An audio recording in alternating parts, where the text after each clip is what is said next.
welcome to an episode of BBAU Plus. Woo! I'm Gaz. I'm Lindsay. I'm Tully. Wow, and this is the Tully interview special. I say interview. We don't really want it to be a formal interview, Tully. I think you get how we roll. It's more of a chat. We'll try not to make it 2 hours long, okay? Right.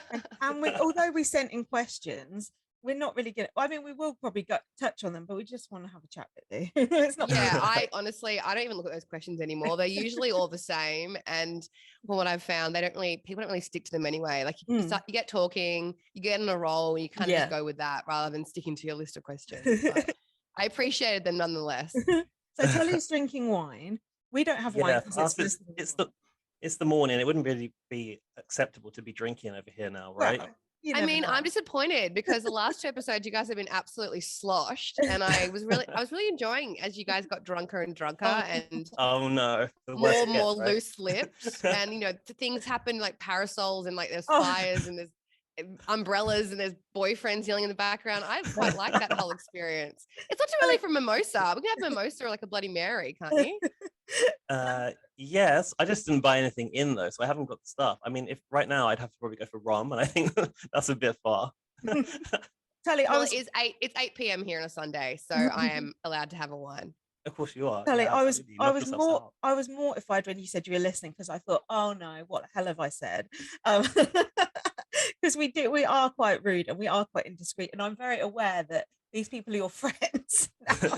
So just get the apology out the way up front. Look, as I've said a few times now, I think after my first time round on the show, there is nothing that I could hear or read that would affect me. Like I've seen and read it all. The worst, most horrific vitriol, death threats, jokes about my mother who died. Wow. I've seen and read it all. So I've got pretty thick skin. And you guys also, you say it in jest, you say it with love. You're not really being malicious. And lately with the episodes, the people that you're, not too happy with, I can get on board. So no apology necessary. Interesting. Go on, Gaz, what do you want to say? I don't know, but that just leads me to ask, like, what is going on there? Like, how are the connections, like, since leaving? Obviously, we're not particularly, I would say, we're obviously OG biased, as you yourself probably are as an OG, and the finale looks like it's going to be mostly newbies. Doesn't please us too much. Like, how is it for you guys to host the house? I mean, it's been a wild ride. There's literally a whole other Big Brother going on in the WhatsApp group chat. Oh. And it's always the case. And we had such a long lead time between filming, wrapping, and the show going to air. So for like a good 6-7 months, it was all sunshine and rainbows in that group chat. It was the bloody Brady Bunch. We were all just getting along and really excited to see each other and, hanging out and sending each other support and love. And then as soon as the show started to air, it was like, okay, now it's getting tense. We had a few people leave the chat, which is always to be expected. I think Josh was the first to tap out. Is anyone surprised by that though?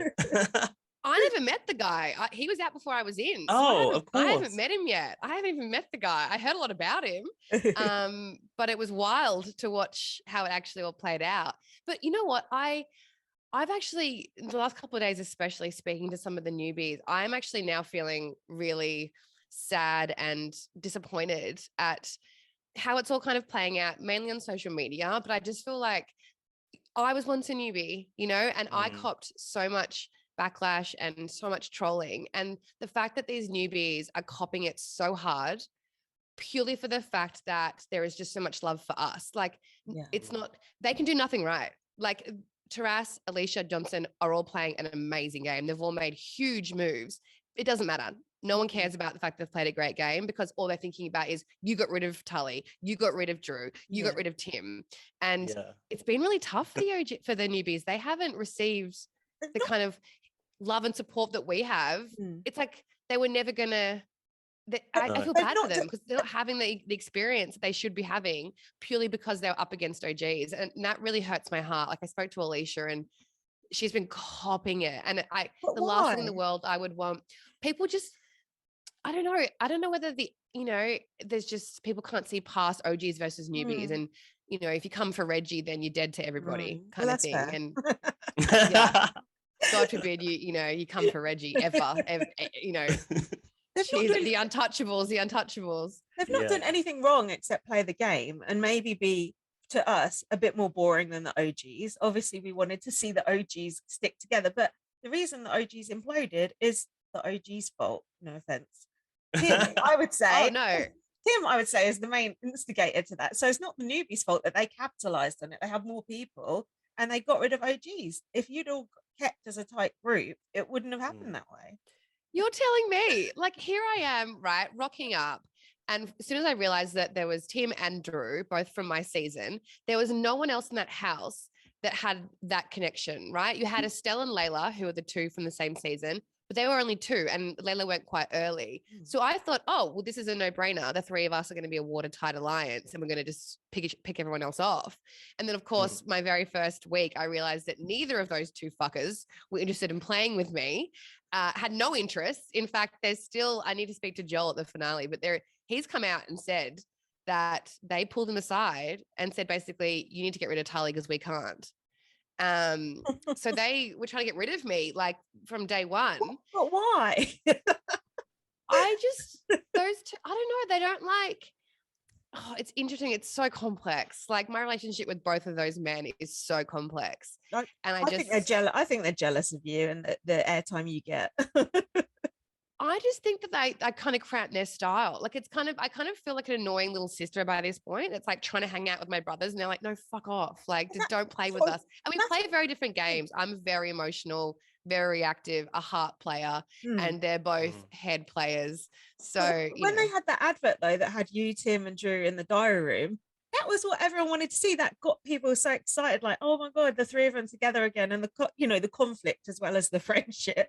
That was what we wanted to see. So to see Drew just go off and be snogging Sam in the corner and Tim like just starting on you already, it was just like, no, this isn't what we want.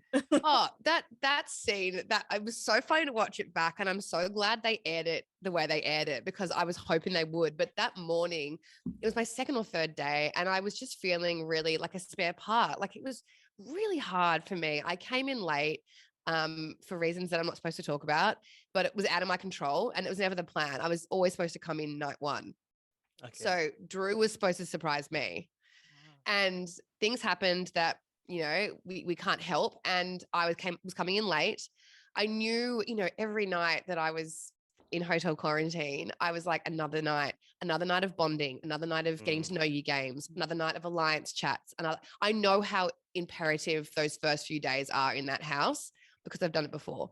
And I was just experiencing severe anxiety, severe FOMO. I'd gone from being so excited and feeling so ready to do this again and so positive and like, you know what, I'm grounded, I'm older, I'm wiser, I've got this. And then having that last little hurdle, it really put me in a bad headspace. I was like, do I even want to come in late? Like, I don't know if I can do this. And to come in late, have no one with me, because everybody else came in with at least a buddy, come in like that, see Drew's already got Sam, second or third day, Tim's coming at me. I was really isolated and really alone. And they didn't show how hard my first 2 weeks were, but I had no friends. Like, the newbies were impenetrable. Like, I was trying, and I knew that I was going to be shocking at the challenges. Like, I'm usually generally quite a fit person, but we'd been in lockdown here in Melbourne for like 2 years straight. I hadn't seen a gym since like 2019. So, I mean, during lockdown, I went through those phases where I got really, really fit, and then I got really like, started baking too much no one had bread. the stamina to keep that. No, I was like, going. No, I was like, I had the best ass of my life for a while there, because I was doing 100. I think I was doing 100 squats a day. Ridiculous. Anyway, so I wasn't fit. I'm terrible with numbers, and I knew I would suck at the strategy side of things. So I knew that my social game was going to be all I had, really. And so to come in late on the back foot, the newbie OG alliance was already so strong. Like, I really said, I think I even said in my pre-interviews that I was like, I really hope it isn't like that, because that's really cliche, really predictable, really boring. But by the time I got in there, it was too late. The Berlin Wall was up, and I was like, I couldn't get into the other side. It's kind of the natural order of things. I don't know if you're really allowed to answer this, but did you really not know Tim and Drew were going to be there? I knew when they asked me to come back that if they were asking me, so the producers gave me no information. I've since heard that Tim managed to squeeze out a little bit from them, but of course it's Tim. I was given nothing, but I'm smart, and this isn't my first rodeo. And with the resurgence of reality TV here in Australia, especially for the last couple of years, we've had MasterChef All Stars, we've had Survivor, contenders versus champs. There's been a lot of kind of bringing these old contestants back. It's kind of a trend, and so I knew if they were asking me to come back, I'm not just going to be one random ex-housemate coming in. There's a dynamic there to no capitalize sense. on, right? Yeah. So I figured it was either going to be all Stars, in which case Tim Dormer would absolutely be there, or half ex-housemates, half newbies, in which case Tim Dormer would absolutely be there. So I knew in my heart that Tim would be there. I was prepared for Tim. But Drew has always on my own podcast. I heard him say it on your podcast, would never go back. Nothing to do with you being there or not. But not in a million years. Couldn't pay me enough money in the world. He denies the fact that he ever did the first time round. People see him if people see him in the street and they're like, "Are you Drew from Big Brother?" He's like, no, and keeps walking. So I really just didn't think he would. I thought that I knew they weren't offering us a chunk of money. I knew that because I'd already tried to get a chunk of money. Good. And so I was like, unless they're giving him 30K or something to come back, he just won't do it. He loves his job. He loves his new career. He's really moved on from that whole thing. Whereas I've very much stayed in the media, in the Big Brother family. I live and breathe Big Brother. I really love it. And he just was never like that. So I truly was surprised. The only thing, oh God, sniffed into the microphone. There are a few things in hindsight that made me sort of question it leading up to it. First of all, because I came in late, I actually spent my birthday in hotel quarantine, and I didn't hear from him. And over the years, no matter what's gone down or what's happening, I always hear from him on my birthday. And I thought, that's fucking interesting. Like, where the fuck are you? Why haven't you texted me? And then the first I knew for sure was I was waiting in the diary room and I had a producer holding me back, about to shove me down the hallway for that, slow-mo stomping that they do. Yeah. Oh my God, that footage. I'm like, did she ever get down the hallway? She just constantly slow-mo walking down there. And he had a set of cans on, and he was obviously communicating with a bunch of people. And right before he pushed me in, I heard through his headset, camera on Drew. And I was like, talk about ruining their own game there as well. So that's why I'm not like, when I come around the corner, I kind of had a split second to register. Turn around and run the other way. To me, he didn't look shocked either. I think he maybe had a heads up from Tim or something, because he didn't. No, in the same way that I knew that Tim Dormer would be back, he knew that I would be back. Yeah. Like, he knows I live and breathe the show. I've said publicly many times that I would love to do it again. So he actually said that he was surprised I wasn't in there when he got in there. He's like, "Oh, what?" Especially with him being in there, because there's no way he would be in there without you being there. Whereas Thank you so much. Well, it's true. It's true. I think they could have Tully without Drew. I don't think they could have Drew without. There's no point to Drew without Tully, unfortunately. Sorry, Drew. I'm glad you guys said that and I didn't have to say that. But I mean, it's true. I mean, to me, it felt like even in the first series, he didn't really seem to want to be. Not that he didn't want to be there, but just like he was just like, no, go with the flow. So the second time, again, he didn't really seem interested in like playing the game. He was just like, I don't know, there to He's look too pretty. cool for school, no? Yeah. Funny anecdote about old mate, big Tony Tones, Anthony Drew. The first time round, he almost didn't make it on. So he was literally almost not cast. And in fact, even funnier, Lisa Fardy, who was a junior producer our first time round, who is now the EP of Big Brother. She's the one that gave us, all the phone call and said, come back. And we were like, oh, for you, Lisa, anything. She had to convince Alex Mavrodakis, who was our old executive producer, that Drew was worth it. And to do that, they had a last minute Skype call where basically a bunch of producers were watching from the wings. And all Drew did that whole time was flirt with Lisa. And that's how he got on the show. So sounds about right. his thing. I mean, I know you have a crush on him. And let's not pretend. Yeah, I listen. I hear. Let's have it. I used to think he was the most gorgeous man alive, as I'm sure you did at one point, but not anymore. I do still have a soft spot for him, but I know he is a twat as well. I'm not. That's not Look, you saying that. he has the whole tall, dark, handsome, baby blue eyes. There was a fucking Facebook group that was literally Drew's blue eyes. It was not. It wasn't a Drew Facebook fan group. It was his eyes Facebook fan group. I might actually join. Was in that fan group.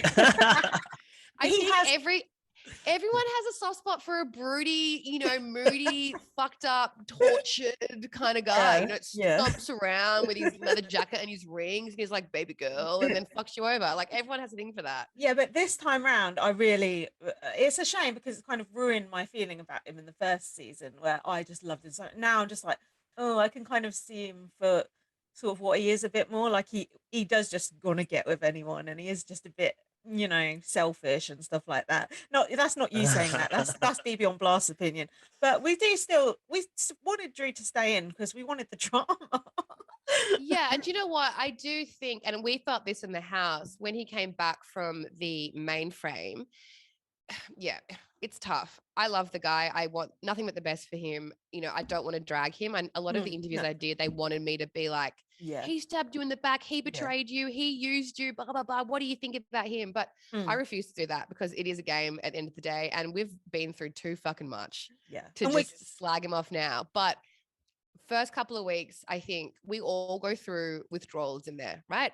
Whether you are a coffee drinker, a smoker, whatever, everyone's going through a period of like, okay, we now can't eat the food we usually eat. We don't get to sleep when we want to sleep. We don't get coffee, blah, blah, blah. He was going through a pretty hectic withdrawal the first couple of weeks, and he was an absolute fucking asshole. And because we have that. Are we allowed to ask from what? Smoking for one. You're not allowed to smoke in the new Big Brother? Not at all? We've never been able to smoke in Big Brother. Oh, okay, we have in the UK. We used to have like a smoking area in the garden. You used to have to smoke in the house in BBUK back in the day. Yes, never. Australia have really hectic laws about showing or glamorizing smoking. You won't see anyone in any soap smoking ever. Interesting. But how about when it comes to like a movie or whatever, it's obviously accepted then, no? Or do they blur it out? No, I mean in movies and stuff it's a bit different, but like in your home and aways, in your neighbors. Yeah. If someone's smoking, it's always like, the baddie. Yeah, they're being busted or like they're having a mental breakdown or something. We're told to cut all our vices a month out so that we don't go through these withdrawals. In the house, but he was still he told me he was having sneaky cigarettes in hotel quarantine in the shower, like blowing it up into the so he went through it and then he kind of came out of it, and then he had Sam, and then once he came out of the mainframe, I don't know whether he kind of felt really grateful for a second chance and actually appreciative of what the fuck he was doing, but he had a complete shift and mood change, and he was actually the guy that I recognized from that point onwards. So we were getting along from mainframe onwards. Okay. Yeah, we saw apart from failing to have your back and not being a complete peach. Oh, yeah. Do you know what sucks about that? Everything. What hurts me? No, because what hurts me about my eviction was two things. Tim, who's no one's surprised, but I did grab Tim. They didn't show this. They showed me pulling Tim for a chat one time, but there was another chat that we had they didn't show where I grabbed him and I said, Tim, like, I know you have your other stuff going on. I know you've got secret alliances that we don't know about, but I really need you. He goes, Tulls, oh my God, don't. Of course I've got you. Don't be ridiculous. And I burst into tears because I was so relieved because I really didn't think that I could count on Tim. And he made me feel like I could count on him. And I felt really relieved. And then the other thing that hurt me was that I pulled Drew for that chat in the treehouse where I basically got on my knees and said, look, I've done you 1,000,001 favors. I've saved your ass. I've saved your girlfriend a couple of times. I didn't want to have to ask for the favor to be returned, but here I am. I'm on my knees. Think of the 9 years. Like I'm asking you to do me this one fucking favor. I'm like, you're safe. No one's even talking about you. It's me or Johnson. And I know you and Johnson are friends, but I fucking need you today. Yeah. And he didn't make any promises. You know, he said, look, Tiles, if you can get the majority, let me know and I'll do you the favor. And I was like, right, okay, great. So then I ran around like a headless chook, thought I had the majority because Estelle, Gabby, Tim had all said, and Reggie had all said that they would support me. But he still hadn't come back and given me a definite answer. So had he left it at that, I wouldn't have expected anything from him because he hadn't given me his word. But he went out of his way to come and find me in the bedroom. Yeah, the bedroom chat. That moment where he puts his hands on my face and he says, I've got you, Tiles. I've got you. What a fucker. Bastard. Why? You didn't have to do that. And then stab me in the back. That felt malicious and personal and unnecessary. Did he mean it at the time and then in the moment? I was going to ask. Yeah. Did he change No, his mind? He told me afterwards. No, he told me afterwards that he said that because he was worried that I was organizing a blindside on him. So he wanted me. He didn't want me to go around and try and pull anything crazy last minute. He wanted me to feel comfortable enough that I wouldn't be trying to pull any other crazy moves. And then when he starts choking up in the diary room, I still, bless my dumb socks, I still thought he was choking up because he was going to have to fuck over Johnson. Little did I know that he was crying because he felt guilty. He was about to stab me in the back while looking me in the face and telling me he loves me. Like, fuck me. It makes no sense because you have that inbuilt loyalty with people you've known for years and years. Doesn't matter if you've had a fractured relationship here and there. That's they always say in all Big Brothers, that's like such a benefit. Like when you have like your sister in the house or a friend in the house, to get rid of that, to throw that away. I mean, Drew literally went the next day, didn't he? Sorry. And what does he say? What does he say as I'm leaving? He said, I'll see you in a week. Yeah. That was our picture of our podcast that week. I was like, thank fuck. Yes. I still, and you know what? Again, like this just shows the kind of like, I want, you know, when you have those people in your life and you want them to be better, you really do. And you get them over the doubt and you just really want them to do better, be better. I hadn't even figured out what happened until I came back to the compound the next day to film on my post-interview stuff. I still couldn't figure out who flipped on me. I still thought that Drew had stuck to his word because I'm a fucking idiot. And I was like, because I'm hugging Gabby goodbye and I said, what happened? And Gabby said, Tim. And I was like, okay, so I knew Tim had flipped, but I couldn't figure out the others. I couldn't figure out where it had gone wrong. And then once I was told, I was like, that motherfucker. That motherfucker. Wow. Okay. And again, had he left it ambiguous, fair play. Sure. He didn't promise me anything. It's the deception that's the problem, isn't it? Especially in such a kind of like emotional manipulation. Yeah. It's the come here, I've got you, baby girl. Like, oh, suck my fucking dick, honestly. Just suck it. I mean, that I'd say that was the tipping point in the game, and then the OGs were just going after that. So because he could have really done with my point the next week, right? With that was perfect when he said that. It's just and like, if he had saved me against after Taras had put me up and it was him and Taras in the chairs, you best believe I'm putting a point on Taras. Yeah. You know what I mean? Like it would have been easy, even though I did want to outlast Drew. Had it played out the way it ended up playing out, Drew would have had my point. He would have been saved. Well, I think reputationally, post-season, I think people who perhaps didn't like you the first season would definitely like you now. And people who liked Drew in the first season probably don't like him anymore. Not that I'm making it a versus thing, but hold on, this thing's coming up. We've just started the timer. We thought we'd hack the system, so we might have to do it in and out. Oh no! But I think let's talk till the end of it, and then you guys can do it again. It's so annoying. Sorry about that. We're very unprofessional. No stress. But I think I think you only improved your perception to people, and I think others, not just Drew, their stock has dropped a little bit. No names mentioned. It's been super interesting because you just don't know, right? You just don't know how it's going to go down. And I had so many reservations. I was so terrified, literally terrified. It's been really fucking hard, this whole thing for me. It has not been a piece of cake because, you know, I have so much to lose. I went in the first time, I blew my life up. I managed to salvage my reputation, make a career in Australia, change people's perceptions. To then go back, you know, I could ruin everything that I've built over the last 9 years. It could just gone any which way. And then to come in late, you know, to have this whole, you know, Drew's new girlfriend thing. I knew in the experience, I was really anxious because every time I was called into the diary room, rather than it being like, Tully, like, how was your day today? Or Tully, how'd you go on the challenge? Or who are you going to put up? It was like, so Tully, how do you feel about Sam and Drew? Or so Sam and Drew had a conversation this morning, blah, blah, blah, blah, blah. What are your thoughts on that? Who And I was cares? literally putting my foot down because I'm older and wiser and I'm not going to be taken for a fucking fool. And I literally put my foot down and said, hey, guys, I'm not going to answer any more questions about Drew and Sam. If you want to talk to me about my game and my day, that's great. But because I knew I could foreshadow how they're going to cut it up. And I was like, I'm not having you make me look like I'm obsessed or that I'm hung up or that I'm bitter or that I'm angry or that I'm sad. So it was tough. It was tough in there. And so I didn't know how they're going to cut it all together. No. And the trailers were sensationalized. Something else, using audio from 2013 and putting it over footage from this year. Shut up. That was wow. a hard pill to swallow. That was pretty tough. Is that even allowed? Allowed? Yeah. Broadcasting it's standards. like, I came out and I said to we see like the wellness chick the day after you're evicted, who's fucking amazing, by the way. Shout out to Sarah if you're listening.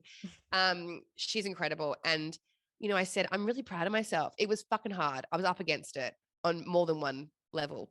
It's not normal to live with your ex-boyfriend in that kind of environment. Ever. Let alone with him getting off with somebody else the whole time. And it's also not normal I couldn't even vocalize how that made me feel with my friends, with Gab, with Estelle, with Alicia, because that audio and that footage would be used in a different way. Yeah.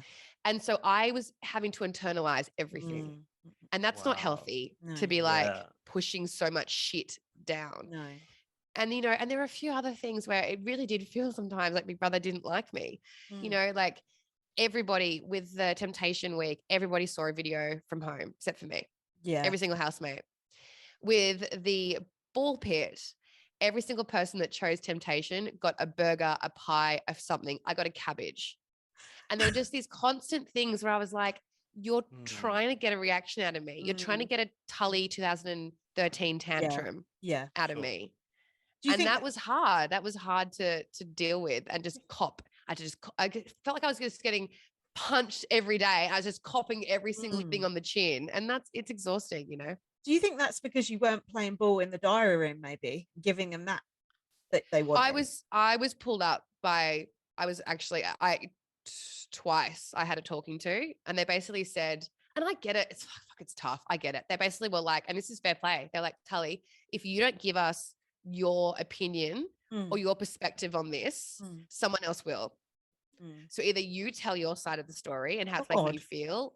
Like they need to make a show, right? I get that. But all I wanted to do, all I wanted to do was come back and play on my own. I wanted to play my own game on my own 2 feet without a ball and chain, and to come back and never be able to do that, never have a chance to do that was hard, was rough. I had 3 beautiful days when he was in that mainframe and they were just chef's kiss. They were great. Yeah. I was really sort of rooting for you to get that as well, and for you to be the one that outlasted. It would have been such a good moment. Technically, guys. I'm fucking sticking with that. I technically, and you know what? That was fucking hard. Like you called it every time there's a challenge, we're all one by one called into the diary room to ask. I guess it's in case any of us win, right? So they get kind of their admin out of the way, and we're called into the diary room and they say, if you win today, who will you put up? Every challenge. And my dream 3, and I don't know if this is going to go down well or not, but I'd fantasize, right? If I could, because I've never, in both seasons, I never got to make any big moves. I never pulled any, I was always just like, oh, can't we all just be friends? I was never a strategic player. So I'd have these moments of like, wow, if I won, what would I do? What would I do? What would be some amazing move? And I'd often fantasize about putting Drew, Tim, and Reggie up. Oh, whoa. Now, obviously, Reggie's a safe vote. I know they don't exist, but he was to squish either or out. I really felt that if I managed to get one of those boys out, like that's fucking iconic. That would have been great for me. that would have me. been great. Yeah. So Would you not have worried about like what the public thought The about that? backlash. Mhm. Yeah, oh, for sure. And also, see, I'm more fucking talk. I'm more bark, no bite. Like, I'd go in there and I'd say this, but I still would do anything for those boys. I really would. And I, I loved Tim, and I'm kind of similar to Estelle in that all I ever wanted to do is play with Tim. Just because I feel, again, I feel like this little kid at playgroup, and I just want to share my toys with Tim, and he just has no interest. But I try every day. I'm like, truck, ball. Do you want to? No, not today. Yeah. All right, I tried. Tim really brings that playgroup energy as well. He does. He has this amazing knack of like, you fear him, you love him, you desperately want him to like you, but then some days you're like, you're actually the so awful, like you're so mean, but yet I still want to impress you. Like, how can I be your friend? Yeah, let me be your friend. So I had all these dreams and stuff, but it did get to a point where I was like, I actually need Drew to go so that I can play my own game, which is why. So putting that point in him, for the snap eviction, what they didn't show was that I wasn't the last vote. Like, I didn't just hop on the bandwagon. It was already going. Sure. I actually voted quite early on in the piece. It was still anybody's game. JC could have gone. Alicia could have gone. I think JC, Alicia, and Drew all had a point or two on them. So, a lot of people on Twitter are saying, it wasn't a big move. She wasn't doing anything. He was already going by a landslide. It's like, no, actually, I sucked my neck out and I risked it by putting my point on him. And that took a lot out of me. Physically, emotionally, mentally, as we all saw, the infamous up against the glass, like Kim Kardashian ugly crying. Really broke me that. It was so Gaz was crying. And I really felt for you in that situation, knowing that you then had to deal with him coming back. You can see, I think, if you've followed along for, the 9 years or me at all, it was hard for me to watch that back because you can see I'm in actual turmoil. Like, I'm struggling with my decision, even though I wanted to do it, even though it was best for my game, or was it? Who knows? Even though I wanted to do it and I was trying to make a big move, I still care about the guy. I still want the best for him. As we've seen, he says jump, and I often say how high still. So it really felt like a really important life-changing moment of me kind of cutting that fucking tie for once and for all, getting rid of the emotional manipulation, getting rid of this feeling of being duty bound to him. I felt like I had to do what I had to do to protect him all the time. And I felt free. I did. I was sad and I felt guilty because that was his chance of, $250,000. But I felt free for 3 days. And then they took it back off you. Yeah, and it entirely explains the context of that reaction. Like, hearing you say that now, it makes so much sense. Oh, I was taught. Again, I'm all bark and no bite. I wanted to do it, and then I did it, and immediately I felt sick about it. And it was him. When you're feeling upset, and then someone says, "Oh, are you okay?" and it makes you more upset. Yeah. When I put my point at him, and he said, "Proud of you." We are going to drop off, so we're going to have to hold on. less than a minute. Less than a minute. That was quick. Should we go and come back? Yeah. Hello, welcome to part 2. Sorry, Zoom sucks. Gaz, you got a question?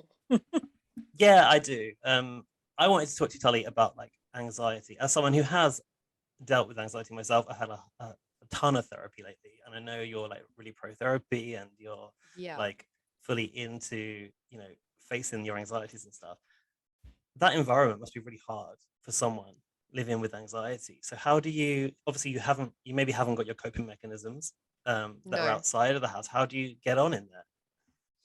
Do you know what? Also, I've joined you with a beer, by the way, because I can't let you drink by yourself because it's now like nearly 12. Shocking. It's lunchtime. No one told me. Lunchtime beers.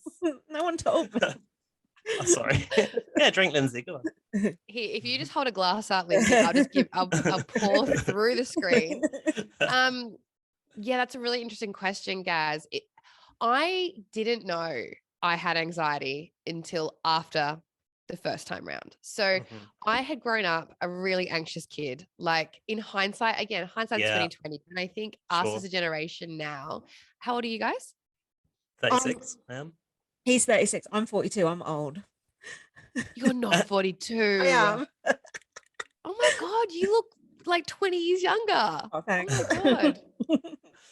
Well, I'm 35 in October, so similar age to you guys. And I think Yeah. that as a generation now, it's just something we know more about, right? Sure. Whereas when I was a little kid, my parents are a bit older. You know, dad's 75 now. Mum's obviously passed away, but they didn't know anything about anxiety or mental health or anything like that. So when I was coming home and, you know, oh God, I feel sad for little Tully because she was constantly worried for everything and everyone. She was never relaxed. She was never Yeah. peaceful. I'd lie in bed at night and I was convinced that someone in my family was going to get cancer and die. And I would make deals with God that it would be me and not my family. I would make all these Wow. deals. I'd make all these deals at night in my bed. I'd be like, okay, so I know someone in my family is going to get a disease and they're going to die. Can it just be me and no one else? Oh, You know, and oh my God, I'd make dad go out into the garden and check for snakes because I'm terrified of snakes. And I was convinced there were snakes living in my garden. You know, I'd watch the news and there'd be a gas explosion or a bushfire and it would bring me to tears. And I would be so worked up and so stressed about those poor people in that country or that city or that town. You know, what are they going to do, mummy? Like, they haven't got any homes anymore and they have no clothes and how they're going to, you know, I was just so worried and about everything and everyone. And my parents tried everything, you know, bless them.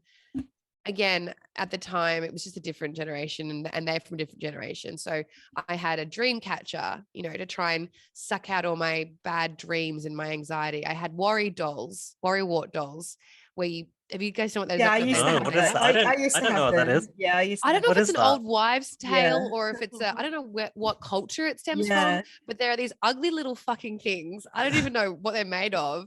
And you buy them, they're little, I don't know, I have to look this up. They're hard But to there were these describe. there were these little handmade dolls. And Okay. the idea was that you'd put them under your pillow at night and they would like take all your worries away. Sure. So my It's old parents would always wives' stuff like, tales kind of yeah, things. probably Did something they that was passed down. Yeah, do you think they believed that, or was it just something they thought, well, this will help our child, Yeah. you know, I think think they were differently? It's like a hoping that placebo. it would help me. Okay. You know, if I thought something else was taking them away, that they'd go away magically. But I was Sure. such an anxious kid all the time about everything. I went to a preschool, and God, it would never fly now. But if you had been a naughty boy or girl for whatever reason, you'd get a black permanent marker spot on your hand. Oh my God. And I was the sweetest, most innocent child. I hated getting in trouble, but I was so terrified at the prospect of getting that black spot on my hand that I started vomiting on the way to preschool every morning because I was so worked up about it. Wow. Yeah. And my That's parents couldn't serious. figure out, do you know what I mean? Like just such an anxious kid. And so, but it wasn't really until, you know, I think my anxiety would flare up at kind of moments you'd expect it to. You know, when my mum was diagnosed with early onset dementia, when I went through my first big breakup, I remember I had my first ever panic anxiety attack during my uni exams. And I was in the supermarket and trying to pick a pasta sauce. And suddenly I was just so overwhelmed at the amount of choices and the different brands. And it was all too much for me. My hearing went, my vision went, and I was just hyperventilating. So, but I still didn't really quite know that it was anxiety because I'd always just sort of dealt with it. I just thought that I was just a fucking stressed child. And no one tells you what that is and how to recognize it either. And also still back then, that was when I was 20. We still weren't talking about it like we talk about it now. Yeah. And we weren't sharing these moments or these, you know, oh, do you have that as well? I get that too. You know, there was no kind of understanding of it. So it wasn't until post Big Brother the first time round where my life was literally falling apart at the seams and I was in a really dark place that I knew I had to see a psychologist. And they were like, you have severe anxiety. You probably had generalized anxiety since you were a little girl. And I was like, oh, fuck, now I have a name to it. And once I had a name to it, it kind of, so many other things fell into place. And I could look back on all those little things when I was, you know, a little girl and be like, fuck me. I was just a really anxious fucking kid, like so anxious. But I didn't really kind of have it under control until post show. And looking back, I so wish that I had more understanding of it because I could have, you know, as you said before, Gaz, like you learn through therapy self-soothing techniques, what Yeah. works for you, whether it's a guided meditation, whether it's you having to physically remove yourself and go for a walk, take your shoes off, get your feet, in the ground, in the soil, in the ocean, wherever it needs to be, whether it's music, whether it's breathing techniques, whether it's whatever it works for you. Yeah. And had I had those, and also medication, I have Valium that I use when I have a panic attack or a bad anxiety day that I can't self-soothe, and it kind of builds and it builds and it builds, and it gets to the point where I'm not able to self-soothe anymore. That's when I resort to medication. It's kind of only for emergencies, because it is very addictive, and you don't want it to be a crutch, because it can very easily. So I'm I kind of at that keep place where I'm resisting kind of going on medication, but at the point I was at the point where I felt like I needed it, but I also didn't want to be stuck on it, because you have to take a lot of depressants long term. Yeah. I've been there a couple of times too, where my anxiety has been so bad, and my doctor and my psychologist has been like, maybe you should consider some regular anti-anxiety medication. But same as you, Gaz, like the thought of being reliant on something every day that changes me in that way, I wanted to do everything in my power to work through it before resorting to that. And there's been twice in my life where it's been really bad, and I've literally been days away from going, you know what, no, give me the meds, and I've just come through the other side. It's because when you're stuck in that little spiral in that moment, you can't really see a way out, and then you want to reach for that to get you out. Of course. But then when you do come out, you're like, actually, no, this isn't forever. But I think it's worth, medication is helpful, and it can be that break in that cycle that you need. You might just need to take the one Valium and break that vicious cycle, and pause that panic attack for you to get a clear head the next day and actually feel a lot brighter and better. There's no harm. I think there's still so much stigma around antidepressants, anti-anxiety medication, and I think we really need to work on eradicating that, because Valium at certain points in my life has been an absolute godsend, and it's made me be able to get through the day into the next day. And often, you wake up the next day and the next day is brighter. It usually is, but sometimes it can feel like that day when you're stuck in it is never ending. You can't eat, you can't focus on anything. It's debilitating. You can't work. You're a terrible partner. You're a terrible friend. You just want to shut the whole world away. And I'm sad that I didn't have my mental health under control the first time round, because I think that, this label that I've lived with for, my whole life, Hurricane Tully, Typhoon Tully, Tully is insane, Tully is crazy, over emotional, she cries too much.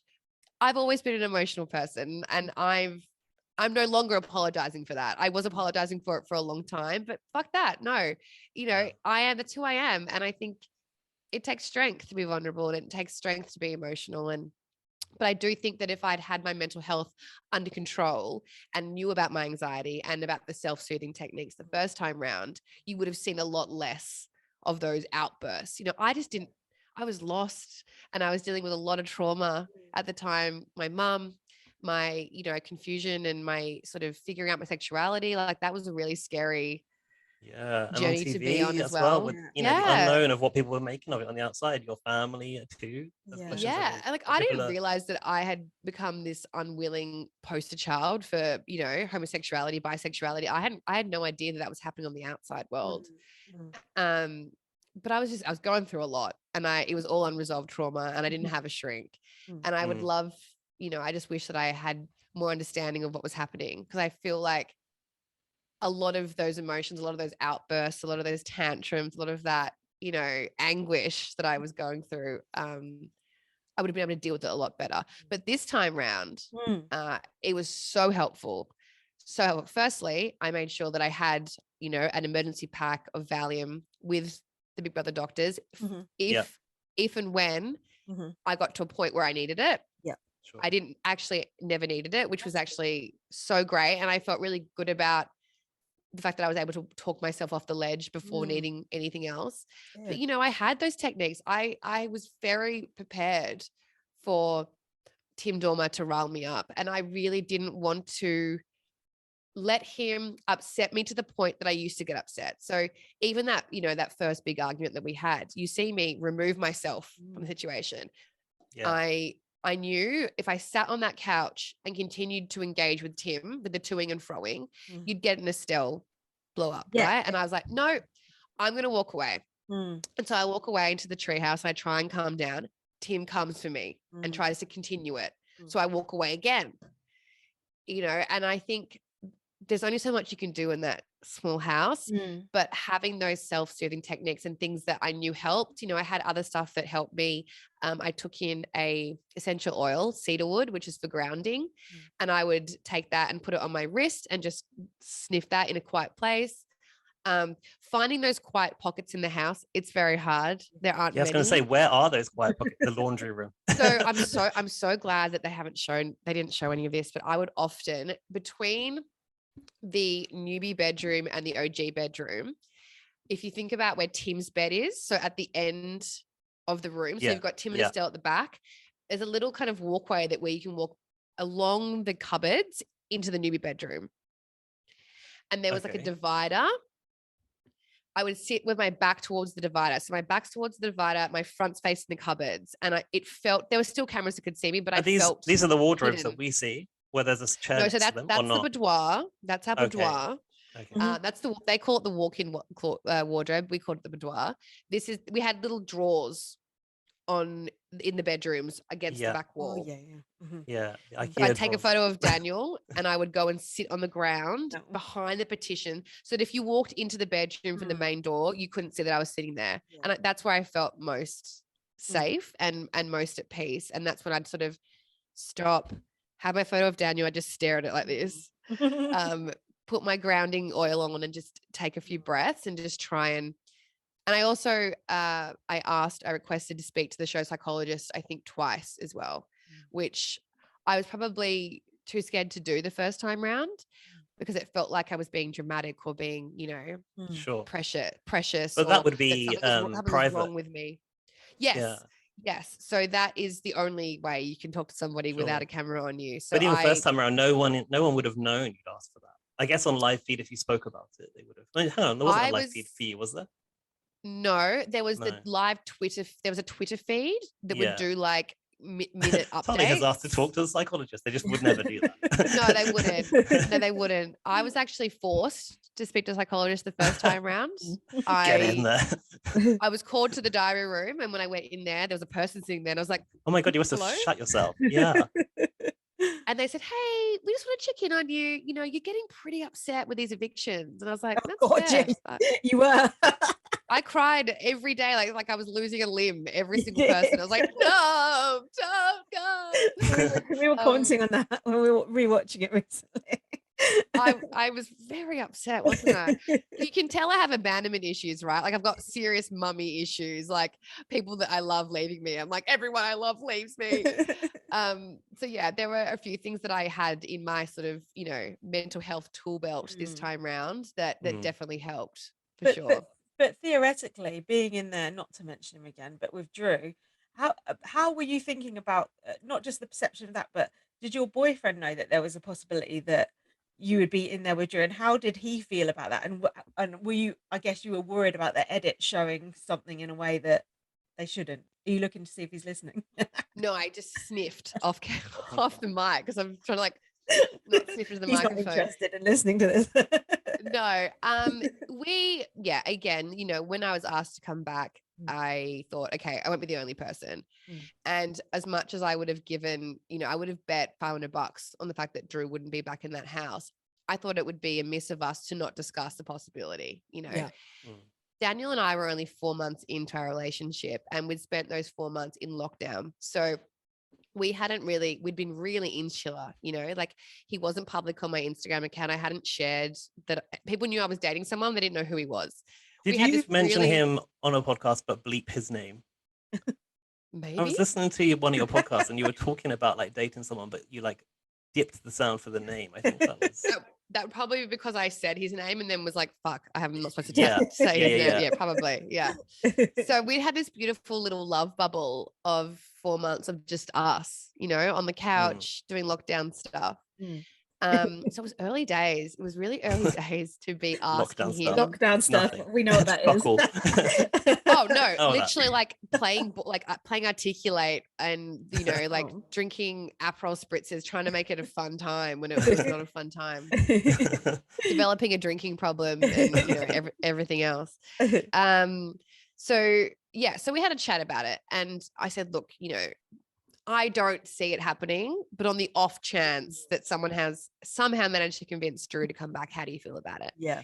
And he was like, look, you know, it was nearly 10 years ago. Like, I trust you. You know, it's fine. I trust you. And his only request was that I treated Drew the same way I treated every other housemate. And I think that by watching back, I think that's very clear that I did. You know, he didn't get any special treatment. We barely spoke.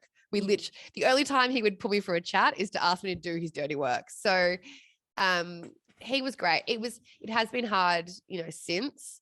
I think he's not really into reality TV. He doesn't really watch anything. He kind of taps in and out of Survivor, but even then he doesn't like dedicate. He'll miss bulk episodes. And I'm like, you don't even understand what's happened. Like, don't ask me to explain it to you. Like, it's too late. You've missed too much. So I think he grossly underestimated the public's interest in us. And so when the trailers started dropping and there were all these articles about us, he was like, wait, what the fuck? Like, why does everyone care? And I was kind of like, yeah, so we were kind of like, you know, a big deal. Well, how has he managed to not know about Tully from Big He had Brother? no idea who I was when we met. His housemate told him, he's like, oh, that name sounds familiar. Was she on a TV show? He's like, I don't know. Was she? Wow. Like, And also, no I don't idea. know, but I guess there's not that many Tullys around. Tully sounds quite a unique name. No, but also like he, you know, if he didn't know who I was, he didn't watch the first time round. You know, I'm not posting about Drew. Like he doesn't, you know, he hasn't listened to the, he just didn't know really it's just about an it. X to him. And so he was a little bit taken aback at how much of a drama was being made around this reunion, you know, like Australia's biggest love triangle. So that's been really hard. It's been hard for me. It's been hard for him. It's been hard. I get it, you know, like I've done this shit before. And you know the game. even fully, and I know how TV works, and I know that they're going to, because when the trailers started, I was like on the phone to everyone that would listen to me, and I was like, what the fuck is this shit? Because I know, because I lived the experience, that there is nothing that could, you can't even, I don't care how much frankenbiting you do, you can't create this storyline. So what the fuck is this trailer, right? And you know, everyone points the finger at everybody else. Oh, it's their fault. It's them. It's their doing. But I was assured time and time again that they were going to milk that for the trailers, but that once the show actually starts, everyone's going to see that there's actually nothing to it. There was really nothing that they could show. I mean, the only thing they could show was you obviously have a long-standing relationship with each other, and there's a sort of an old intimacy between you, but you can tell now it's like he's like an old family member or an old friend. It's nothing sexual in it at all, and there's no way they could make it seem like that because you could just tell it wasn't. I think it's hard as well, and this is what Daniel has been struggling and what we've been struggling as a couple, is that I'm someone, you know, who has always remained close with my exes. It's not super common, you know. I've had this conversation so many times with my own friends, being like, what, like how and why? I feel like if you spend a bulk amount of time with somebody and you go on holidays and you go through experiences together and you meet their family, you know, it's kind of sad to just cut them off forever and see them never again. I don't want to do that. Even people who have hurt me, and don't get me wrong, Drew hurt me very badly, and I have every fucking right to be an absolute cunt. You can say it. You can say it on BB on Blast. Cunt. I have every right to be a cunt. But I think it takes, you know, I think it shows maturity and emotional intelligence to go above that and actually just be a civil person. I think it would be more concerning, in my opinion, if I were in there bitter and angry and pissed off. That shows that I'm still hung up on him and that he bothers me. Yeah, you know? no growth over that massive expanse of time. He's a mate. He's been a mate for nearly a decade. You know, we've gone through shit together. My mum died. Like, we've gone through breakups. I've helped him through breakups. He's helped me through heartbreak. we're mates. And yeah, and also it's the big brother connection is probably makes it deeper as well, don't you think? That's Living it, that right? experience together. That's it. We are closer than most of my other exes because we do have that life-changing experience. You know, the connection that I have with Tim and that I will always have with Tim, I have that with Drew. And then you add a romantic relationship on top of that. That's not something that you can just throw away or that, you know, evaporates. We're always going to have that connection. As I've said, you know, in a couple of my interviews, Drew and Tim are family to me now, and they always will be. And you can go through periods where you fucking hate your family. Like you don't talk to them for months. You literally want to punch them in the face. But then every Christmas you get back together and you share pavlova and you hug and you kiss hello and everything's fine. So those two, yeah, I want to punch them in the face often. And we do as viewers as well, but we still love them as like. I know Tim's been getting a lot of shit lately, but to me, Tim has always been like a bit of a dickhead at times. Like he always has been. You're also a big fan of Tim. I know that as well. I fucking love Tim. Tim's one of the best BB characters ever. I agree. He can be a right twat and he can be a little bastard like he is to you. That's just a fact. Yeah. I'm sure he'd admit it himself. And it's actually the same as us. Like he'll piss us off and then win us back over the next episode. So we have an up and down relationship with him as well. Yeah. He's fascinating, isn't he? Like I just find him so fucking fascinating. I've known him now for 9 years. You know, he's had a lot of change, a lot of growth, a lot of things that happen in his life. Yeah. We've hung out, we've traveled together. And yet, it just you never quite know where you stand with him by the no. And I really thought we were friends, and I thought, you know, we would be solid. And in all the pre-Big Brother stuff, they were like, oh, you know, what if, you know, how do you feel about Tim? And what about you and Tim, you know, being arch enemies and love, hate? And I was like, no. What? I was like, that's like fucking 9 years ago. Tim and I are sweet now. Yeah. Then to go into the house and realize that, I'm like, oh, are we not sweet? Like what? And then some days we were best friends. Some days he just went off me for no reason. But I definitely felt this time around that I had just made peace with it. And as I said, you know, to Estelle, I tried to say to Estelle, I was like, look, if you loved him and you have fun with him, if you don't trust him, if you don't tell him any secrets, if you don't take his word, if you don't, you know, expect loyalty, you're going to be fine. Yeah. You can have a really fun time with Tim. It's when you expect something from him. It's when you trust him. It's when you want him to be loyal. That's when you're let down and that's when you're disappointed. And it was hard for me. I basically felt like I was watching Estelle go through what I went through the first time around. You'd and I learned was the trying lesson. to shake her and be like, you just need to let Tim go, man. I get it. You want to love him. You want him to love you. You just need to let him go. Stop expecting him to do better. Stop expecting him to change. He's not going to. Okay. And all you're doing is upsetting yourself time and time again. I was like, you just need to let it go. It did remind me the way Estelle was with Tim in the second season, the way you were with him in the first season.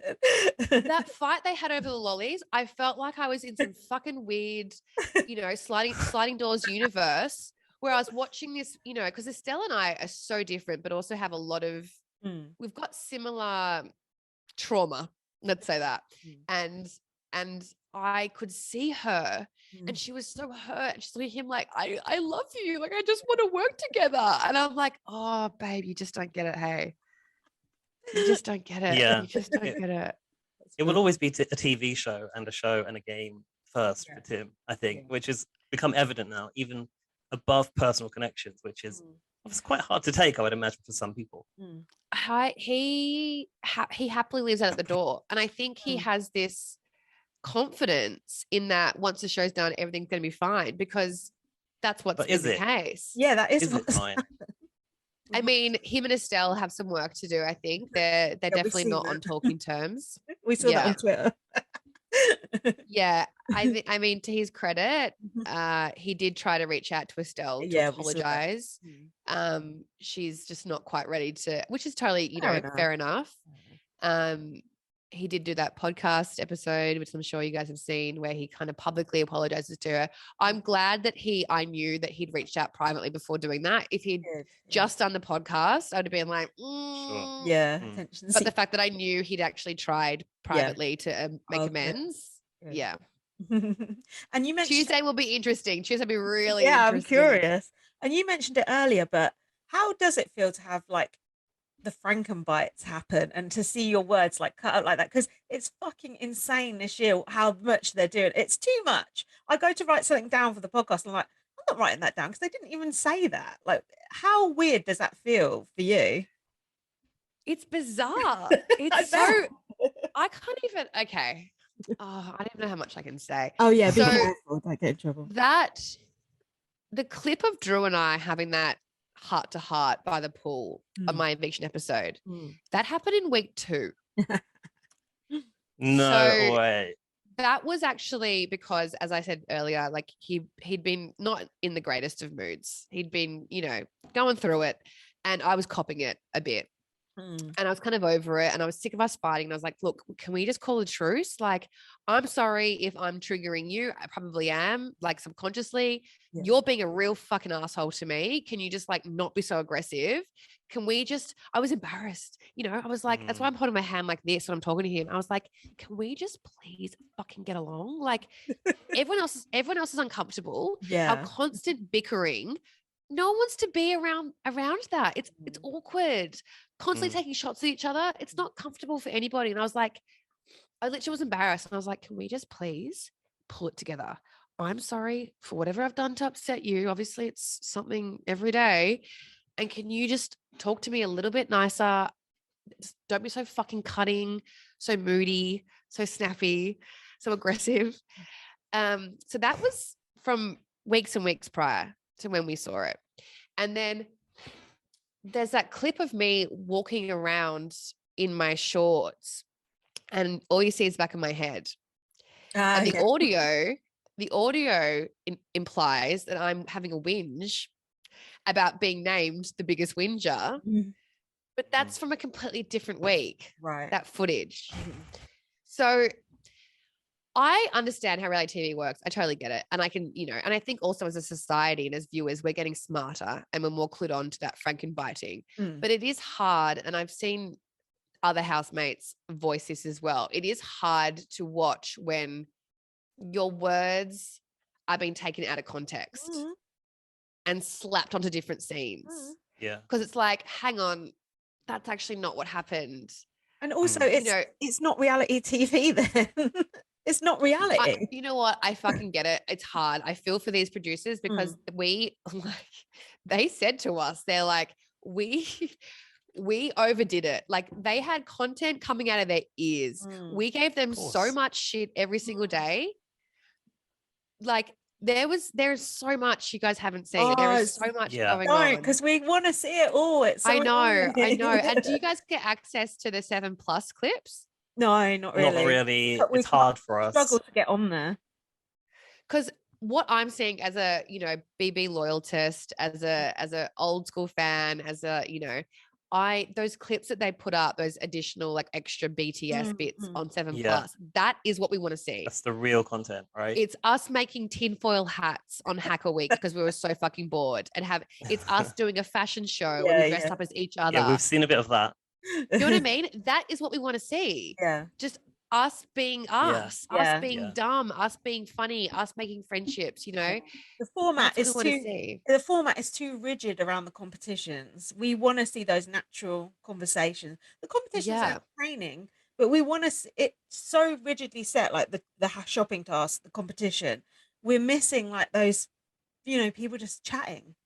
What Don't you think we watch reality TV for those human moments, and they're mostly being edited out, which doesn't quite make sense. And I don't know why they're not listening, because I know a ton of people have said this.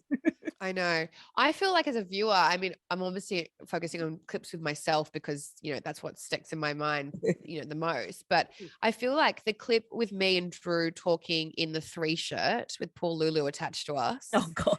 Oh, yeah. About our relationship, about, how far I've come, and me admitting that for a long time I was waiting around for him. And then that clip again by the pool, to me, that was the most real Big Brother stuff you got to see, right? That was us just talking, us being Tully and Drew, having a real live conversation. And it's like, so they've been, I don't know. We were crying out for that, and we praised that too. I remember we actually said on the podcast that was the most real this has felt. Yeah, and I feel like so they've got it in them, you know, they know that that's there. It's like, we just want to see a bit more of that. And I think if, you know, if it is picked up again for next season, we haven't heard so far. Do they need a nightly show? Will that give us more of that? Do they have a live stream so that we get to see that? Like, what? I feel like there only needs to be some little tweaks for it to actually be really great, because it's all there. The content is there. The housemates are great. These newbies are copying it so badly, but they are fucking fantastic. I loved playing with them. They're so great. Alicia is actually the best. Johnson is just, and we're just not seeing it. And that's a shame. It's been rough for me. I came out seeing these people praise it. I was like, you wait, I was speaking to Daniel. I was like, you're going to love this person. Australia's going to fucking love Alicia. Yeah. And then I'm watching the show and reading Twitter and I'm like, oh my fucking God, they hate her. Oh, what a shame. Yeah. She hasn't come across well in these edits. Obviously her nice bits have been left behind. She's a female Tim. Like her and Tim. Oh my God. Her and Tim were two little naughty school kids. She was like kind of like the Tahan to Tim this season. Okay, yeah. And they would run around and cause mischief and pull pranks, and you haven't seen it. I do feel bad that they're getting so much shit, because none of them have done anything wrong. Like even Taras, who I know he's like being the villain now.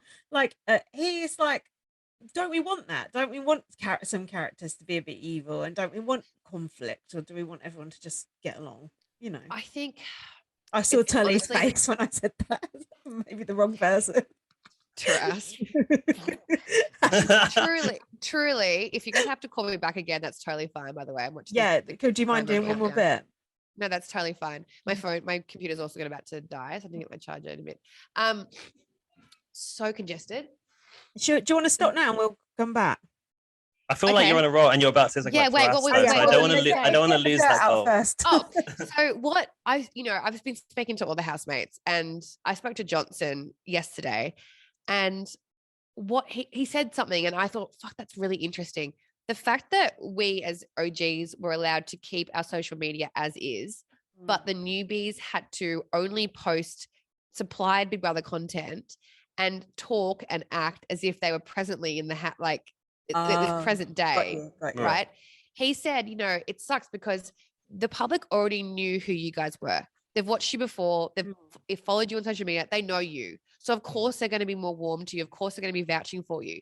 He was like, if we'd been able to use our social media as we wanted, maybe they could have seen a bit more about who we are. Like if he was able to post videos in real time of his thoughts after an episode, or post little reels of him with his family throughout the show airing, maybe we'd get to see who Johnson is, because you guys aren't feeling the warmth for them because you don't know them. Yeah, you're right. You're 100%. You know me, and you know Drew. Yeah. Am I lagging now? Oh my God. Yeah, a little bit. Teeny bit. It's okay. Do you know what I mean? Like of course you're vouching for us because you know us. You don't know these guys. Yeah, you're right. But it can be done. We've seen it done before in Canada, where there were people come back and new people as well. And it didn't fall quite the same, did it? It wasn't quite so divided. I feel like we managed to warm to some people who are new as well. But I feel like you guys have warmed to some of the newbies, have you not? Yeah, we have. Have we? Who? Well, Brenton, you like? Of course you like Brenton. No, Brenton's the win, only because I don't want any of the others to win if Reggie is no longer there. Which we don't know. Pause, hold that chat about Brenton. Oh no. And I'm going to plug my phone in. Okay. Do you guys want to call me back? Or give it like 10 minutes for the file to just for it to compress. Cool. All right. Here's Tully. BRB again. A bit.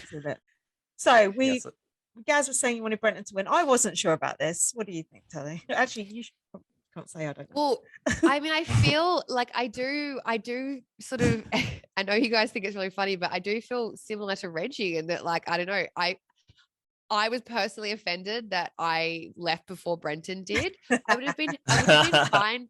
I would have been fine to leave before Jules, because Jules was playing a fucking fierce game. Like, she was there to play. Yeah. The minute she went around during that scramble and was trying to get people to go against Reggie, I was like, oh, no, you're going to be is this the first person that's going to go against Reggie? Like, she ruffled some feathers, and, she came in there.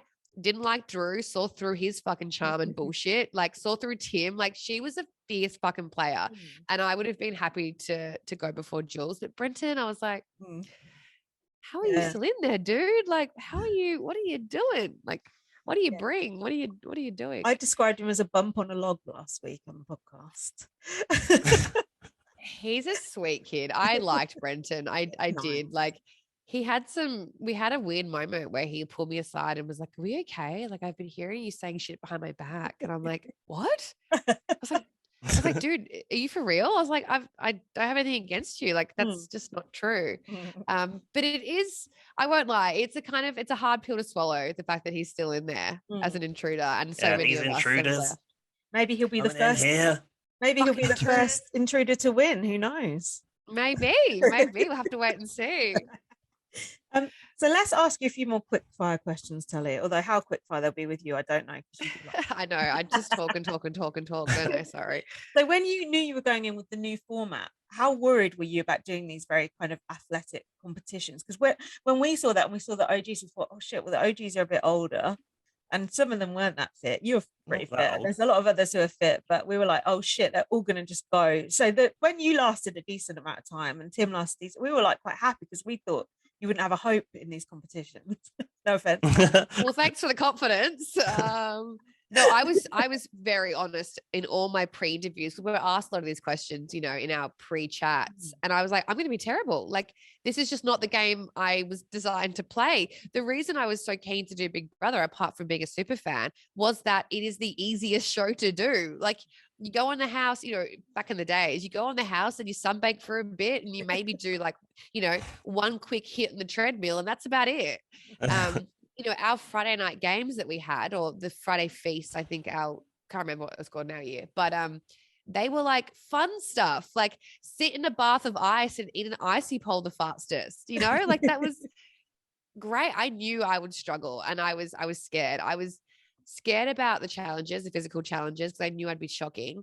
And I was really nervous about having to nominate and speak about that kind of stuff out loud, because I, as a fan of the show, watching the previous 2 seasons, I found it hard to watch. I was always like, oh God, this is uncomfortable. Like the begging, like the scramble is just so uncomfortable to watch. People like having to pull people for chats and basically beg for their life and make all these promises. And it's just so uncomfortable. And I knew I was going to suck at it. So the scrambling, to be able to talk about alliances out loud and the physical challenges, I knew I was going to struggle with. And I think I did better than I thought I would do in the challenges, to be honest. You did all right. But, it's just not what I'm built for. I'm not built for that kind of a show. If I was going to do the challenge, I'd do the challenge. Or if I'm going to do Survivor, I'd do Survivor. It's not the show I signed up for. I wanted to do Big Brother. I don't know why they've gone so far down that route, because from most of what you hear, people don't really like that element of it that much. Do they, Gaz? Am I wrong? No, I think you're right. But also, I kind of want to know, because obviously Tully understands what Australia thinks about this. And I sometimes feel like for us, obviously, over here, not many people are watching it. We're quite unique in that sense. And it feels like it doesn't have the same pull that it used to. It doesn't seem to really blow up on Twitter as much. I don't know, correct me if I'm wrong, but what is it like now? Like, what's the appetite for it in Australia? What's the buzz? It's definitely different to the first time round, for sure. I think Big Brother was one of the first and biggest reality TV shows in Australia. And now there are so many, the market is saturated, so to speak. Yeah. It was originally on Channel 10 in its original format. Then it had a little hiatus after the turkey slapping incident. Oh, yeah.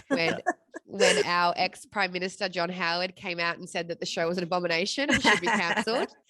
They kind of ran it to the ground. It got a little bit too smutty. They had Shock Jock Kyle and Jackie O host it for one season, which was just a joke. Took a break, and then Channel 9 brought it back. And it was this new kind of family-friendly format. It kind of went back to its roots a little bit, and it did so well. So I watched that first season and I loved it. I just loved it. It felt like the old Big Brother, and that's why I auditioned for the second season of that sort of time frame. Nailed it with our season as well. We had a fucking amazing cast, and it just did so well, to the point where they extended our season by a couple of weeks. Like I think, How did Tim that work out? Like, you didn't sign up for that, or I guess you did. I guess somehow. it was just doing so well. It was doing Mm. so well. And so I Mm. think the boys, I think originally we're supposed to be in there for like 90 days, but then they ended up being there for like 100 and something days. It was just doing really well. And then the third season on Channel 9, they lost the ball a little bit. I don't know whether it was the fact of they tried to replicate our cast too much. There were lots of like Drew Point 2 or Tully Point. Drew Yeah, point. there are a few, like, it kind of looked like they were trying to copy our cast, Right. but also here in Australia, I remember that season, the network, for some reason, it was on like 6:30 on a Monday night, 7 on a Tuesday night, 7:30 on a Ugh. Wednesday night. So it was really No hard. one can keep up with that shit. No. We've had that done over here too. Mm. There was no rhyme or reason. They would change the show last minute. It would go, oh, tonight it's on at 8, and no one would Yeah. know. Mm. So I remember speaking to the producer at the time, Alex Mavrodakis, who's just the best, and he was really frustrated because he's like, no one can follow the show because it's just changing all the time. And so it kind of bombed. And then it went away for a bit, and then they brought it back, and it was this new format. Yeah. And, again, as a Big Brother loyalist, there are bits and pieces that I like from both series. I think the main thing it is missing is the live quality. It needs to be live. Yes. It needs to be live. This 8-month gap between filming and airing, it doesn't work on so many different levels. So you must just feel like you're in limbo, especially if you were in the final 3. Like, how weird not knowing that you've won for that amount of time. It's nuts. Oh, but like also like that's a long time, like Taras in the house talks about his girlfriend, his girlfriend Zoe. He no longer has a girlfriend. Like things change. I remember thinking in that house with all this hoo-ha about Daniel and me wanting my video from Daniel and blah blah blah, blah. I was like, God, imagine if we're not even together when this fucking airs. Like, how embarrassing. But the live element is definitely missing. Like, and again, this is one of those things where I feel for the newbies, because when I was evicted in 2013, I came out to a crowded auditorium. I had people yelling my name. I had people holding signs with my name on it. I had Sonia on stage. I had my big exit interview. And this time around, I got shoved in the back of a car and sent to a hotel. Like, it was so anticlimactic. I was like, oh, yeah. Is this, where's the fanfare? Is this it? Yeah. Is this it? Yeah. So I think that for sure that live element's missing, but yeah, it's different. It's definitely different. There isn't that obsessive hype around it that there used to be. Yeah. We're still pulling good numbers with like the online sort of catch up versus live, but people are watching it differently these days. Yeah, it's definitely, there's definitely a different feel this time around. Like I came out of that house the first time round and I had like 300,000 followers. This time round, I think if you look at the newbies, I think Alicia has the most, and she already started with 10K. I think she's got 20K. Yeah, it's tiny. Even that is just it's crazy. Isn't that because aren't the young people not on Twitter though? We're kind of old now, and like everyone's on not Snapchat. What's the other one? TikTok. TikTok. Granddad. Do you know what? This is the most I've had Twitter for forever, because I worked in advertising before I did Big Brother. This is the most active I've been on Twitter in a very long time. And my followers, like, I've got like 60K again on Twitter. I'm like, how can I make money from this? People are using Twitter still? I had no idea. But Tully, you talking about your old series, I'm just going to like fangirl over it a little bit now, because I recently rewatched it with my boyfriend Jack. He'd never seen it before. He said it was the best thing he had ever seen, even better than Breaking Bad. And it was just the casting on your old series was just perfect. Like, even the people who you hated, so to speak, not hated, they were just so fun to sort of hate. Like Ed, for example, like, you don't hate him, but he was just trying his hardest, and it was just so, like, the Sugar Sisters fucking drive me nuts, but they're just the perfect people to hate. And just like you, Drew, Tahan, just all the different characters was just everything about it, all the twists, the nomination booth, like, just so everything about it was just perfect. The only bad thing was you went too early. That was the annoying part. But apart from that, just everything about that season just worked so fucking well. It stands up so well. It's still such a great piece of TV, even though those whole fucking 90 episodes of it, to watch it back is still such a joy. I feel like I'm able, obviously I am biased just but because I was part of it. But also as a fan of the show, I agree. Like it was an amazing cast. There was something for everybody, like there was a character that every single person could get behind. Yeah. We often joked that season they'd really ticked every fucking minority box, right? Like we had I was bi. We had Ben, who was gay. We had Jazz, who was African American heritage with an afro. We had fucking Rohan, who was a waste of space, but he was Indian. We had Michaela, who was Asian and adopted. Yeah. We had two sisters. We had a firefighter. We had an army guy. We had a football player. We had, do you know what I mean? Like we just had something for everyone. Yeah. And what does that tell you about diverse casting, right? It should just be that way. Yeah, for sure. I mean, I was surprised. I remember coming into the house and being like, oh, we haven't got any Asians. Where? No. Yeah. It's gone the other way now, hasn't it? A little bit, feels like. Well, it's a tricky subject to broach. But I feel like 2013 was really Big Brother's glory days. It really was. And I'm so proud and grateful to be a part of that series. Alex Mavrodakis really is the godfather when it comes to reality TV here in Australia. He makes amazing television. He really does. He just gets it. And he now produces Love Island Australia and I'm a Celebrity Australia. He no longer does Big Brother, which is really sad because he's amazing. But he just fucking gets it. And it's funny because I watch not so much Love Island Australia, but I'm a Celebrity, and I can see Alex through the show. Right. There'll be a challenge or there'll be a task and it just reeks of Alex Mavrodakis and that Big Brother era that he was responsible for. There are bits and pieces. I know you guys have said this before in your podcast that if you're watching multiple Big Brothers, whether it's Canada, UK, they all borrow things from each other, right? Yeah. Whether it's the fit out of a room or a theme of a room or it's a challenge word for word, copied and pasted. I watch I'm a Celebrity and I can see Alex Mavrodakis's handiwork. Yeah.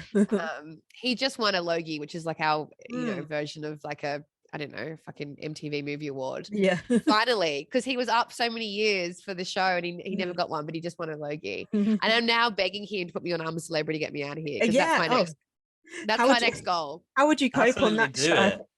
It'd be awful, which would be hilarious, right? I would complain all the time. I'm scared of snakes, but it raises money for charity. So I could raise money for Dementia Australia, which is something that's really important to me. Yeah. And I don't know. It just feels like the next step for me. It just feels like the next, but I also know that Tim's been approached before to do it. So again, once again, not again. Once again, it's Tim versus Tully. Like, And Tully, have you ever watched any of the other international Big Brothers? Did you watch, not even when Tim was on Big Brother Canada? No, do you know what? He did it so close to our season that I needed a break from him. I wasn't keen. Tahan watched it online, but I just needed a break from the Tim show for a bit. I kept abreast of it, and I loved that he was doing so well, and I supported him in that, obviously. But I couldn't handle, maybe it was my bruised ego, I don't know, but I couldn't handle watching more of the Tim show, to be honest. But I have watched bits and pieces of Big Brother UK over the years, different clips here and there, and I used to watch bits on YouTube, and I remember seeing them smoking in the backyard and being like, what the fuck? They're just there, just like sucking on darts. I was like, this is wild. This is so wild. So much about this format is this format's so different. Like we had a day off. Oh, did you? Wild to me. I was like, what do you mean? The purists will be going mad. I mean, come on. Are you saying that's because like production went around? I think you mentioned this. There was like a skeleton crew on Sundays. Right? Yeah. All the camera crew in there weren't even glass windows this time around. The camera crew in the holes sheet in the with wall. some guy behind it, right? So weird. You're trying to have a conversation and you see a burly arm and a camera pop up behind the person you're talking to try and not act as if they're there and trying to stay normal. Like it's ruins the magic a bit. How hard is it to fit mirrors in those gaps? They should just put a mirror there. We had no fucking mirrors. Tim and I were walking around trying to find a mirror because they're so used to having mirrors everywhere. I'm like, where are the fucking mirrors in this place? No, but Sundays, this is probably a production secret or whatever. I've broken that many rules by this point. Sundays were our day off. So the camera crew weren't there. So we were still being recorded and filmed with the cameras that were in the house. So on the roofs, on the whatever. But there was no, movable camera crew. We weren't allowed to talk about strategy at all or the game. So it was actually a really nice day. It's probably the most like normal Big Brother day that we had, because people were more open to talking about their lives and, their hopes, their dreams, funny sex stories, their worst dates ever. That's when we had the best conversations, because we weren't able to strategize and have little secret meetings and, block people out. We were way more cohesive as a house, as a family. They were my favorite days. I had some amazing chats with Tim, some really vulnerable, just the bravado was down. It was Tim and Tully just talking about life and shit that we've gone through together. And it was sad, even during the chats, thinking this is never going to make it to air. And this is the stuff that people want to see. Yeah. So has none of that footage made it to even the website at all? It wouldn't be allowed if it was on the day off. The fashion show, that was on a day off, but we knew as well, we knew it was too good that they would put it somewhere. If not in the main show, we knew that it was too good. We were too great that day. Like, that was amazing. That was a fucking funny day. But it's the days off were bizarre. And then we got to watch a movie. Oh, cool. Oh. What? That's like unheard of. Wild. Like outside interference, like outside entertainment. Like, what the fuck is going on? And so once we knew that, every Sunday we would just yell out throughout the day. We'd all be fighting over which movies we wanted to watch, because Big Brother would choose for us. But if enough of us... You're telling me you had to get to watch a movie every Sunday? Every Sunday on a day off, we got to watch movies. That's crazy. That's a cushy life in the BB house. Yeah. But also, like, what do you mean? What do you mean we have a day off? Like, imagine, I don't know. Again, it just felt wrong to me as a, old But I guess school... once you got your head around it, it was probably welcome, right? To take the pressure of constantly being in a game. It was nice. It was nice because the newbies in particular, you could actually have conversation with them, where they weren't like, but who are you putting up? But who are you coming for? Where do you stand? You could actually be like, so, tell me about your mom. Like, are you guys still close? Do you get along? They let their walls down for a bit, which was not common for them. So that was really nice. But some of the best chats happened on Sunday. And for you, that Sunday was like, let's do Big Brother. But that's the bit we'll never see. That was the nicest. Like, we had Taras's birthday. I haven't shown that either. Taras turned 34 and we got a cake, and someone gave, who was it? Brenton gave him a strip tease, like put him on a chair, like Magic Mike style. And we gave him like a strip tease. Like, that's the stuff that I love the most. And the moments that I love the most, I knew were the moments that the public would want to see. Definitely. Like, we had singing dance parties in the showers. Me and the girls would sing really loudly in the showers, like have a rock concert. Like, we can't sing, obviously, because they don't own the rights to the songs. Hold on, we know you can sing, because we know you can sing. I got my boy. You got your girl. I love it. You guys, and we can I can't believe. And shake it around. Shake it around. Got my girl. So we know that's a lie, because we know that Hot Pants was it. We just sang Hot Pants with Tully. We've made it. You know what? When I'm ever feeling down, I'll pop those two clips on YouTube, and that makes me so nostalgic. Like, that was so much fucking fun. So much fun. That was such a good task. I even like the boys' song. I know it's an unpopular opinion, but I thought the boys did better than us. I can't believe we won. The boys were great. No, the girls were a lot better, but really? The boys had their moments. 100%. Oh, the girls are really... The girl bands are always better. Bring those challenges back. Fuck us running to room. I know. We're done with that. We're done with that. The same siren too. Yeah. Like, yeah. So Tully, I've had an outside question, because you did a tweet, and our friend Alfie, who has watched... Alfie. Yeah, you know Alfie. He's always in everyone's business. He says, because he's watched all the old BB Australias, was there anyone from the old series, like any old series, that you were hoping to see when you went in the house? Yes, there were plenty. So obviously having a few from my season would have been just comfy. Jazz and I if you remember Jazz. I 'cause do. she I was- remember her. Yeah. So I often joke, Jazz and I were really close. Our first ever challenge in 2013 was like a getting to know you best friends thing. And we had to try and find our bestie in the house. And she ended up being mine. And we were so tight. And I really loved her. And she left way too soon. And I Yes. often joked, I often blame her. I'm like, you know what? If you didn't leave, then nothing would ever happen with Drew and I. Like, you're the reason it happened. I lost my friend. Jazz would have been great. Tahan is obviously a fucking fantastic I player, love very Tahan. entertaining. Yeah. Tahan's great. Boogs as well. So Boogs was an intruder that I actually never got to play with because I left and she came. Oh yeah. But she's fucking amazing, and we've been so close, you know, post show, and she would just be so much fun to have in there. But also on a personal level, a lot of the Big Brother housemates from the season before me, really lovely, and in a way that I kind of try to do the same now with the fellow housemates below me. They were very maternal and paternal and looked after me.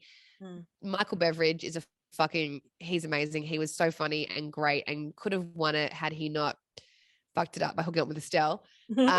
Josh Moore was an amazing housemate that left way too soon because his brother passed away and he had to leave the house. And I always felt like he deserved a second chance. Stacey Wren from the season before me, she was incredible, so funny. We are also very close and she is just so much fun. And then touching on the last 3 seasons, you know, during my chats with the housemates from last season on Too Much Tully, I really love Sid. I feel like we didn't get to see enough of Sid. Yeah, he was interesting. He's brilliant. Yeah. He's really brilliant. And we just didn't get to see that of him. He was pulling all kinds of sneaky moves. I feel like he's kind of like a Taras player. Like he was a dark horse. Yeah, yes. And we just didn't get to see that because he wasn't involved in the drama. So when you're not involved in the drama, and this is coming from someone who's involved in the drama always, you don't get a lot of airtime. You know, look at JC, the poor doll. Yeah. God, poor thing. Beautiful though. Beautiful kid, actually really lovely and funny, and actually made some big moves. And we just, he said 4 words. Yeah, his whole time in the house, he said 4 words. Sid, I really loved during our chat. Tilly obviously is a great housemate. Yeah. Marley, I'm obsessed with. I just think that boy is just heaven on a stick. What do you think of Danny Hayes? Have you listened to my interview with Danny Hayes? Oh yeah, I did. That didn't go well, did it? Wasn't he on the defensive with you? He was very, very. He rocked up with a list of questions to ask me. He said, oh yeah, I forgot about that. Yeah, that was he had skimmed, not properly listened to my podcast. He'd skimmed and he had a list of issues with me and questions, and he flipped it back on me, and I was feeling he was trying to make me feel small, and it's fine. I wasn't bothered by it, but people listening to it said he was trying to like manhandle you and put you in your place. Yeah. I forgot about that. Okay. Glossing over I think Danny is a great player. Again, you know, he's credit where credit is due. He played an amazing game. I think he's very entertaining. I think he did himself a disservice going back on VIP. Oh, that was so bad. Yeah. It was stacked against him though, really. He didn't have a chance. And Big Brother helped him out a lot first time around, and I don't think they helped him second time around. I mean, he was a last minute call up to replace Katie Hopkins. Who I forgot about that drama. Yeah, we all hate Katie Hopkins. Fucking hate her. Yeah, I was actually really upset with the franchise for even considering. It's dangerous casting. Yeah, you shouldn't be casting people who are that dangerous. Yeah. She's evil. Why are we giving her a fucking platform? Why are we giving her a voice? Why are we bringing her to this country? Fuck off. You guys keep her. We don't want her here. We don't want her. You can have her. Take her, please. We've had to watch her in Big Brother before. She's done our celebrity Big Brother. I thought the Thomas Markle casting was a bit annoying as well. I mean, he was okay. Didn't he have a heart attack or something? That's his dad. But he was just, it's just one of those bits of casting that just feels a bit dirty. It feels a bit wrong. I'm friends with Josh and he's a good kid and I loved watching him succeed. And I obviously love Luke from Survivor. He was lovely. Yeah. Yeah. He's a sweetheart. I'm glad he fucking finally won. Jesus Christ. If he'd I struggled to remember who Josh was there for a second, but I remember now he's a social media guy. Yeah. The pretty hot boy. Yeah. He's a cutie. I feel like, and that's a risk when you come back and you do it for a second time. You can ruin your reputation Yeah, or Mm. yeah. So I just feel like Danny shouldn't have done no, it's a shame. the OP. I would love to see Danny and Tim go head to head and just see how that goes. For sure, I agree as a fan, but put me nowhere in. I'm No, not playing that type no, round. Like no. I cannot handle. Can you imagine? God, they'd both be No. after you. They'd both be after you. Oh my God, I can't handle that. Do you know what sucks though? Thinking about like the old versus new versions, I could never have imagined ever in a million years because it was so bad the first time round. My cough is not cute. Oh, don't worry. Oh my God. I could never have imagined the support that I got this time around. It blew good. me away. I was completely floored by everybody's love and also acknowledgement of the work that I've done and how much I have grown and changed. It was so validating and so surprising. I still got trolled, obviously, but just overall, it was just so supportive and lovely. It made me think that, in fact, there was a Twitter follower that said it to me. They're like, if it was the public voting, Tully, you actually fucking had a chance this time around. I was like, that's so true. oh my God, if it was the public voting and I was up against Drew and Johnson, they would have sent Drew home. Like I could have lasted quite a while. 100%. That I wish blows it my had been. mind. I wish it had been. Yeah, Me too. same here. So what I we're think going to do? those days are gone. We're on a countdown now. So what we can do? Do you need to go? Tully, Tully? go, no? If you guys have more questions, Well, I'm talking way too much. You guys should You know- stick to your you're good. questions. No, you're good. I think I've pretty We- much covered mine. I'm happy to carry on talking. What about you guys? The problem is we would talk all day given the chance, but we need to probably do Honestly, a the wrap chat up. would be way more interesting off air. Oh yeah, let's wrap up and chat. And how much wine have you had now, Tully?